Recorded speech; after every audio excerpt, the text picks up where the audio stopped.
Millega sina peamiselt enne esinemist hädas oled? Kas sellega, et sa ei oska ette valmistada?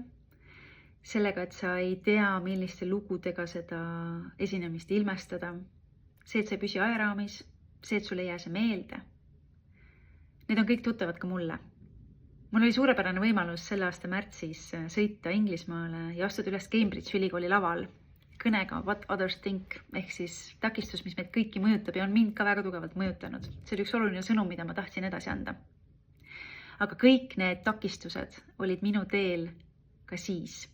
Ehk siis, et mahtuda ajaraami, et see oleks meeldejääv, et see oleks põnevate lugudega illustreeritud ja ka süsteemselt üles ehitatud.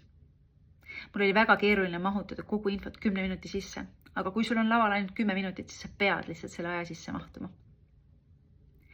Mis mind selle kõige juures aitas ja kuidas ma lõpuks sain selle esinemise tehtud väga edukalt ja säravalt ja 10 minuti sees oli see, et mu kõne oli väga süsteemselt ja struktuurselt üles ehitatud. Seal olid erinevad komponendid, mida ma sain siis lõpuks eemaldada, juurde panna, vahetada.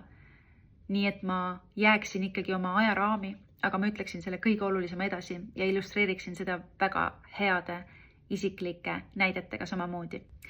Sellest, kuidas oma esinemist ette valmistada, ennast laval enesekindlalt tunda ja seeläbi ka enda eksperdi kuvandit tõsta, ma sinuga 24. aprillil kell 2 Zoomis räägingi. Siis toimub tasuta webinar, kuidas oma esinemist ette valmistada.